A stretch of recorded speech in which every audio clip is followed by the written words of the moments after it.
दक्षिण ओडिशार प्रमुख पर्यटन स्थली गोपालपुर बेलाभूमि में पार्किंग लिस्तारी मनमुखी कारबार सीमा टपी चलित वर्ष भी आनंद नामक व्यक्ति 44 लाख टंकार पार्किंग टेंडर नहीं बेले प्रशासन समस्त शर्त को खोलाखोली उल्लंघन करुवा अभियोग हुई निर्धारित पार्किंग मूल्य ठारू पर्यटक को जबरदस्त अधिक टंका आदाय करा जाउछि। एनएच पक्षर बस पर 100 टंका धार्य कराइते बेले लिस्तारी पर्यटकों ठारू 5 टंका पर्यंत आदाय करुछन्ति।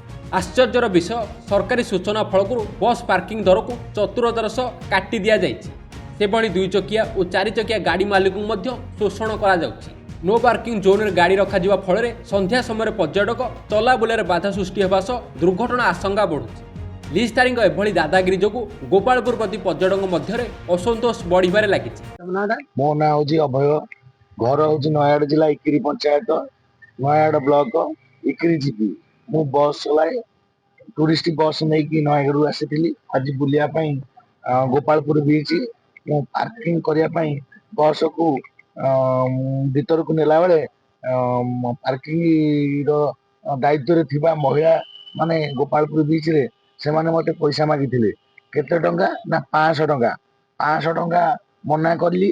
ओई 500 टंका कौन सी ओडिशा रे कौन सी जगह रे 500 टंका पार्किंग नाही तमे माने किपरि नौच एते पैसा तांको सहित मोर जुक्ति हला एवं जुक्ति पर बहुत टणा उठरा पर 300 टंका मोठू पार्किंग टिकेट नेले जोटा कि ए टिकेट आज वर्तमान रे ए टिकेट 300 टंका नै एबे रिसेंट नै कि मु आसिकी एठी छिडा हैची परचो आया मु ड्राइवर रे गाडी रे गोपाल कोटवाल मोना बालेश्वर आछि।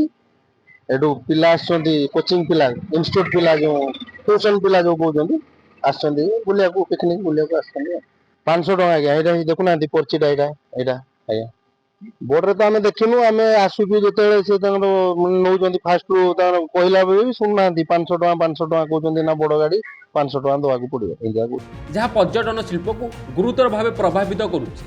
जिला प्रशासन एप्रति तुरंत दृष्टि दे कठोर कार्यानुष्ठान ग्रहण करने को साधारण दाबी होइछि।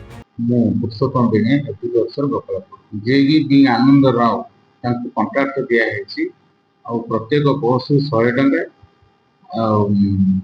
बाइक को 10 टंका और कार को 50 टंका और अन्य 30 टंका फिक्स कराए किंतु पब्लिक रो कंप्लेन आएगा सत्वे आमी ताको बारंबार कहवा सत्वे भी ए टाइप रे नॉनसेंस करूछंती और आमी आउट के एक्शन नेवा पे चेष्टा करू।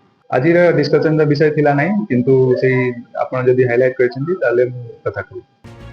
रंगेलुंडारू संदेश कुमार साहुंग रिपोर्ट डुमाणी टीवी।